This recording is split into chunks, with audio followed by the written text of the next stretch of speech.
saludo a la excelentísima presidenta constitucional de la República de Honduras, señora Xiomara Castro Sarmiento, y a todos los jefes y jefas de Estado, presidentes, primeros ministros, cancilleres y embajadores de los países que integran la comunidad de Estados latinoamericanos y el Caribe, y en general a todas las personas que nos escuchan a través de los medios de comunicación y en la transmisión directa. Como tendré oportunidad de hablar después, solo me voy a referir a unas apreciaciones sobre la coyuntura, nuestra posición en el mundo en este momento y el mundo que tenemos en este momento, el que nos toca vivir. Yo pienso que está planteado una tensión a escala mundial entre dos formas de resolver problemas: el multilateralismo, como le llaman, y la soledad. Colombia. Este es el discurso completo del presidente Gustavo Petro durante la cumbre de la CELAC 2025 celebrado hoy. Una intervención que, como es habitual, no pasó desapercibida. A continuación, sus palabras íntegras sin cortes para que usted mismo juzgue el mensaje que llevó a Colombia al escenario latinoamericano y a Gustavo Petro a la presidencia de dicha organización. Quédese con Álvaro de Jesús en Estrategias de Comunicación. Tuvo un escritor muy famoso que escribió el libro más famoso de Colombia y el más universal de todos, va a traducirse ahora en el Japón, que es 100 años de soledad. 100 años de soledad ahora es la historia de los colombianos matándonos entre sí. Los colombianos durante un siglo, de ahí los 100 años de soledad, pero se escribió hace décadas, luego llevamos más de un siglo de soledad. Hemos perdido territorio, hemos perdido sueños, la Gran Colombia, por ejemplo. Hemos perdido posibilidades en el mundo por estar matándonos entre nosotros. Y aún no termina el problema.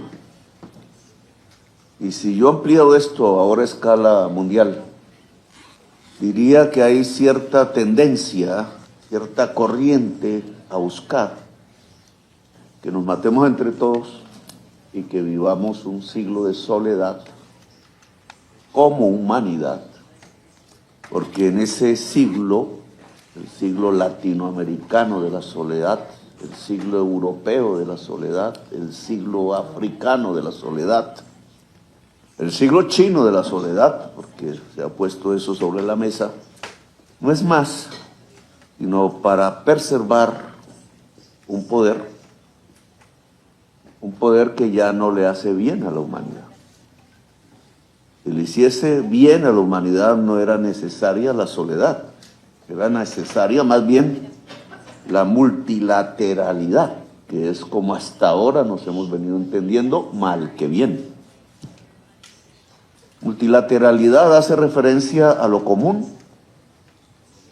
La soledad hace referencia a que no tenemos problemas comunes, que cada cual se defienda. Una especie de neoliberalismo, pero ya extralimitado del mercado puro y de la sociedad simple, hacia el conjunto de la humanidad. Compitan, defiéndase como puedan, no se junten. Resulta que esto es completamente irracional y por fuera de la especie humana. La especie humana en su historia, en lo que sabemos, solo ha podido sobrevivir en este planeta ayudándose. Según documentales, sobrevivimos y estuvimos incluso por encima de los neandertales que llevamos en nuestros genes, porque pudimos subsumirlos, pero les ganamos solo por una razón. Ellos andaban solitarios y nosotros en manada, en gavilla, como dicen en mi tierra.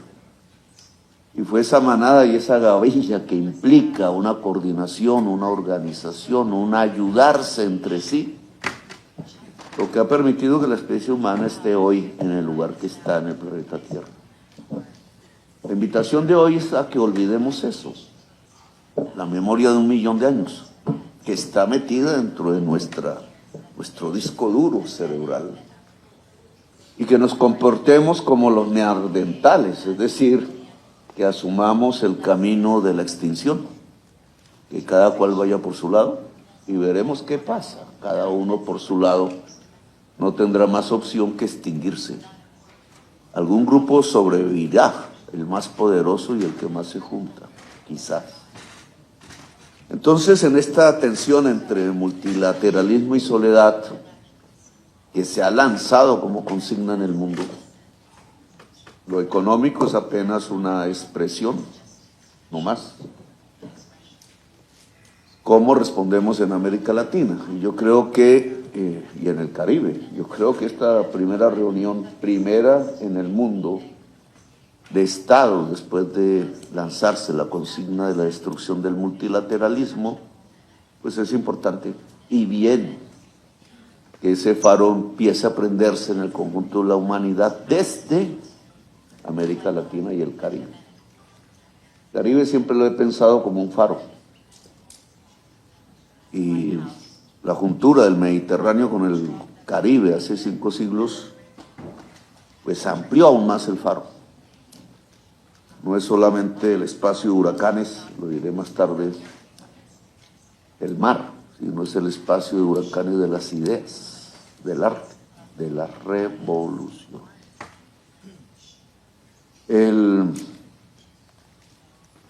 Si nos inscribimos en esta tesis de si nos ayudamos o no, si cada cual aquí sale a su soledad como pueblo y va a recorrer lo que ya sabemos los colombianos, 100 años de soledad,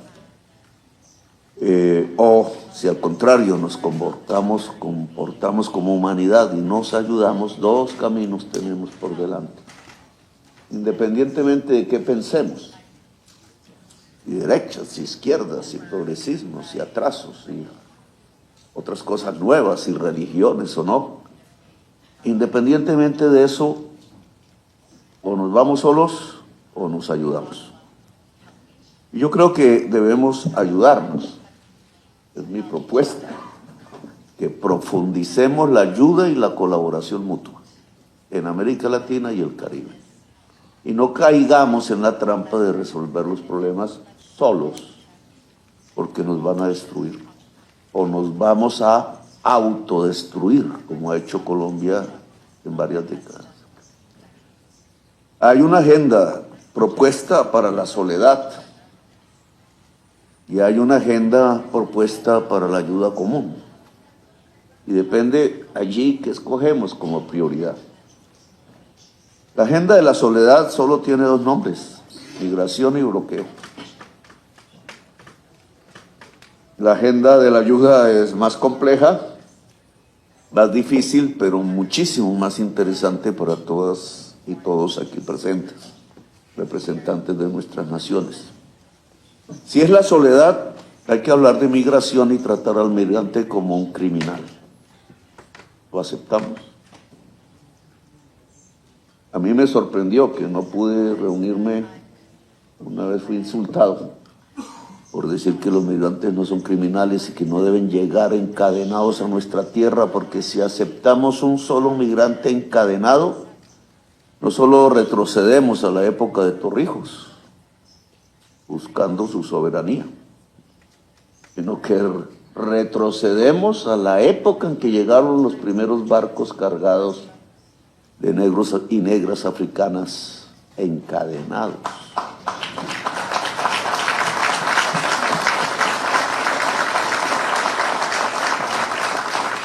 La soledad son las cadenas, podemos aceptarlas y ponérnoslas nosotros mismos. O la ayuda común es quitarse las cadenas. Por tanto, yo pienso que no se puede aceptar ningún espacio de discusión sobre migración que tiene unas causas que no se colocan en la mesa de la discusión.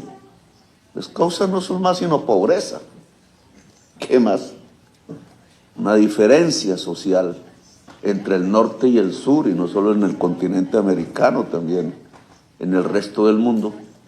Pobreza que cada vez más tiene una raíz, o varias. En la crisis climática nos quedamos sin agua, y no por culpa de nosotros. Nos estamos quedando sin agua como el Canal de Panamá por la codicia y el exagerado consumo basado en CO2, en carbono, de los ricos del norte. Algunos ricos del sur los acompañan, pero es así. La desigualdad social es una desigualdad de carbono, y el carbono en la atmósfera puede matar a los ricos y a los pobres. La migración es apenas la consecuencia de esa desigualdad geográfica, del efecto de la crisis climática en el territorio. Lo solucionamos poniendo cadenas, llevando la población migrante al Salvador, a unas cárceles para criminales. No critico, tengo mi opinión personal sobre si esas cárceles deberían estar o no estar, pero lo que sí critico es que no puede llegar ningún migrante a una cárcel de esas, porque sería tratado como criminal y como esclavo, y no lo es un ser humano. Y América Latina no puede bajar la bandera de la dignidad humana. La dignidad humana, o qué fue lo que nos hizo nacer como repúblicas, que ninguno de nosotros es monarquía. Si olvidamos esa fase, que es la misma de la historia de los Estados Unidos, excepto Canadá, pues olvidamos lo que significa el concepto mismo de la dignidad humana. Luego, la discusión de la migración no puede ser en soledad, en mi opinión.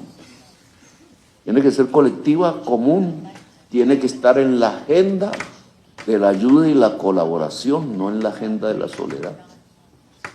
Y podría tener mejores resultados, incluso multilaterales. El otro son las drogas. La agenda de la soledad solo habla de migración y drogas, sustancias peligrosas, entre comillas, que dictamina las Naciones Unidas y cambia en el tiempo. Y también aquí tenemos un problema común, porque las sustancias prohibidas antaño tenían una fuente geográfica, y ahí la soledad y los 100 años de soledad de Colombia. ¿Qué era Colombia? Y nos volvimos famosos desde hace 50 años por ese hecho. Pero hoy no es así. Hoy cualquier captura que hagamos en Colombia de algún capo es italiano, es croata, es albanés, es francés, es norteamericano, es alemán, es mexicano, es argentino, es uruguayo, es ecuatoriano, etcétera. La guerra contra las drogas ya no es un problema de soledad de Colombia, es un problema multinacional, planetario, tiene que ver con el capitalismo y el mercado, pero no auscultamos las causas, sino que simplemente echamos venenos y encerramos campesinos y jóvenes en las cárceles, más en el norte que en el sur. Uno tendría que preguntarse algo simple. Los que nos ordenan poner gente presa por hacer cocaína andan borrachos de whisky. Entonces la pregunta que uno tendría que hacerse es: ¿qué es más peligroso, el alcohol o la cocaína? Y no tendría que hacerse uno la pregunta desde el punto de vista ético, sino de la ciencia. Todo progresismo tiene que guiarse por la ciencia. ¿Qué dice la ciencia al respecto? A nosotros nos persiguieron por la cannabis. Mucha gente ha muerto y muere por la cannabis en Colombia. Y uno sale trabado si camina a Wall Street. Huele por todas partes. Y entonces, ¿por qué nos hicieron matar por el cannabis a nosotros los colombianos? ¿Era científico o era simplemente el capricho de un hombre porque sus propias juventudes afro y arias peleaban contra la guerra de Vietnam? Era una decisión política, no científica. El crimen parece ser construido por el Estado mismo, no porque hay malos en la sociedad. ¿Qué es más peligroso, el alcohol o la cocaína? Pues pareciera que hay una diferencia geográfica, no científica. Lo legal es la droga que se produce en el norte. Lo ilegal es la droga que se produce en el sur. No es un problema de protección a los niños y a las niñas, porque si no el dinero que se usa en las cárceles se estaría usando en prevenir sus consumos, las drogas del norte y las drogas del sur. Hoy cualquiera te dice que el alcohol mata más que cualquier sustancia, pero es legal. Hoy te dice que la nicotina te mata más que cualquier otra sustancia, pero es legal. Y el fentanilo que se produjo fue en las fábricas de los Estados Unidos, hoy es la droga de la muerte y no se produce en el sur. ¿Seguimos dominados o hablamos? Bolivia tuvo, por sus características, la decisión de pelear dentro de Naciones Unidas en la, ¿cómo se llama eso?, la Comisión de Sustancias Prohibidas. Nosotros ahora la hemos seguido y hemos avanzado, no mucho. Hay simplemente una comisión de expertos para estudiar este problema. Pero ¿qué dice el conjunto de América Latina? Decir, los que se emborrachan con whisky nos vienen a encarcelar y a decir cómo es que puede ser una sociedad ética y libre. O planteamos la discusión con la ciencia, no con más, sino con la ciencia. Si no hubiera prohibición, no habría muertos en América Latina, y llevamos 1 millón y el problema es cada vez peor. No estaría Haití destruyéndose como se está destruyendo en este momento, y nuestros estados no estarían rodeados, si es que no infiltrados, por los dineros sucios del narcotráfico, que están destruyendo como quizás ninguno, quizás hacen más daño que los generales, aquellos de las dictaduras que decían gorilas. Hace más daño los narcos con su dinero, destruyendo la democracia de cada uno de nuestros estados y traspasando el poder de la sociedad misma hacia las mafias internacionales, a las que ya muchos están subordinados. Esta es una agenda que lleva 1 millón de muertos. Quizás más. ¿Cuántos millones de migrantes tratados como criminales? ¿Cuánta gente que se empieza a enviar como si fueran criminales? ¿Es lo que vamos a aceptar como diálogo? Que no es diálogo, es imposición. ¿O nos paramos como América Latina, izquierdas y derechas, y como queramos llamarnos, fuerzas sociales, etcétera, diversas, y establecemos una agenda diferente, que yo llamo la agenda multilateral? Porque en vez de hablar de sustancias prohibidas, no hablamos de medicamentos para la vida? ¿Acaso cuando vivimos el COVID no nos dejó uno de los promedios de mortalidad por COVID más altos del planeta? No nos sirvieron los sistemas, ni el norteamericano sirvió. Simplemente nos vendieron las vacunas tardíamente. Cuba fue el único país en ese momento que se vacunó con su vacuna. Nos dio un ejemplo. Hablar de esto pareciera ser satánico, pero Cuba nos dio el ejemplo de cómo debe hacerse. ¿Por qué no lo hacemos a escala latinoamericana? ¿Por qué no nos ligamos, en vez de la muerte, a la vida? Y podríamos hablar de muchos otros temas. ¿Acaso las energías limpias no son nuestro poder? Yo le decía a Biden, yo no creo que tenga la oportunidad de decirle a Trump, que dice taladrar, taladrar y taladrar. Si aquí está que hay en América del Sur hay 1.500 gigas de potencial de energías limpias, y la energía fósil de Estados Unidos implica un potencial de 1.200 gigas, un potencial no, una realidad de 1.200 gigas, 1.500, 1.200. Podríamos descarbonizar la matriz energética de los Estados Unidos si quisieran. Y eso sería detener la mitad del problema de la crisis climática del mundo. Nosotros, los aquí sentados. Y obviamente implicaría inversiones de 500.000 millones, dicen, de dólares. Y eso sería progreso en América del Sur. Y necesitaríamos unas redes de energía eléctrica hacia el norte. Como Europa se articuló alrededor del carbón, nosotros alrededor de la energía limpia. Pero Estados Unidos tendría un avance sustancial y no perdería su carrera con China si diera este salto. En vez de meter la cabeza económica dentro, como el avestruz, dentro de los pozos de petróleo y gas, que es lo que quiere hoy, simplemente abrazarnos entre nosotros en América y hablar de América de verdad, América grande, como dice, porque la América grande no se puede construir ellos allá solos y nosotros aquí solos. Con todas nuestras diferencias nos toca es abrazarnos y ayudarnos. Esa también es una agenda multilateral americana. Y nosotros ahora podemos ayudar a salvar la vida de la humanidad si convencemos a la sociedad estadounidense que llegó el momento de dejar el petróleo y abrazar las energías limpias del sur. Y ganaríamos todos en términos de vida y en términos de progreso económico. Y podríamos hablar de otros temas como la fibra óptica y la inteligencia artificial. ¿Quién va a ser el dueño de la nube? Que no es más sino el conocimiento acumulado histórico de toda la humanidad.